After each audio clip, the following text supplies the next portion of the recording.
Messi যখন কথা বলেন তখন সবাই চুপ হয়ে যায়, হোক সে আর্জেন্টিনার প্রেসিডেন্ট কিংবা কোচ স্কালোনি। আপনাকে যদি জিজ্ঞেস করা হয় বিশ্বের সবথেকে অরাসম্পূর্ণ প্লেয়ার কে, তাহলে আপনি অনেকেরই নাম বলতে পারেন। আপনার তালিকায় রোনালদো, জালাতান সহ আরও অনেক প্লেয়ার থাকতে পারে, তবে বর্তমানে সবথেকে অরাসম্পূর্ণ প্লেয়ার লিওনেল আন্দ্রে মেসি। আপনি কি কখনো খেয়াল করেছেন ফুটবল মাঠে এমন কিছু খেলোয়াড় আসে যাদের উপস্থিতি পুরো স্টেডিয়ামের পরিবেশ বদলে দেয়? কেউ চিৎকার করে, কেউ ভয় পায়, কেউ আবার অনুপ্রাণিতও হয়, কিন্তু একজন আছেন যিনি কথা বললেই পুরো ড্রেসিং রুম নীরব হয়ে যায়। তিনি লিওনেল মেসি। মার্টিনেজ এক সাক্ষাৎকারে বলেছিলেন, মেসি যখন কথা বলে সবাই চুপ হয়ে যায়, সে আর্জেন্টিনার প্রেসিডেন্ট হোক কিংবা কোচ স্কালোনি। ভাবতে পারেন, একজন প্লেয়ার যার সামনে কোচ পর্যন্ত কথা থামিয়ে দেন। কিন্তু প্রশ্ন হলো কেন?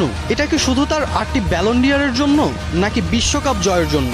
না, মেসির ওরা তৈরি হয়েছে অন্যভাবে। 2022 বিশ্বকাপের সেই রাত মনে আছে? ফাইনালের আগের ড্রেসিং রুমে কেউ চিৎকার করেননি, কেউ বড় বড় কথা বলেননি, শুধু মেসি শান্ত গলায় বলেছিলেন, আজ আমরা ইতিহাস লিখতে নামছি। আর সেই একটা কথাই যেন পুরো দলকে বদলে দিয়েছিল। আর তারপর যা হয়েছিল তার সবারই জানা আছে। ডিপল, ডিমারিয়া, এমিলিয়ানো মার্টিনেজ সহ সব সতীর্থদের চোখে মেসি শুধু অধিনায়ক না, তিনি একটা অনুভূতি। ওতামেন্ডির শরীরে মেসির ট্যাটু। ডিপলকে আবার অনেকে মজা করে বলে মেসির বডিগার্ড, কারণ মাঠে কেউ মেসিকে ট্যাকেল করলেই সবার আগে ছুটে যান তিনি। এইসব বিষয়ই মেসিকে নিয়ে যায় অনন্য উচ্চতায়।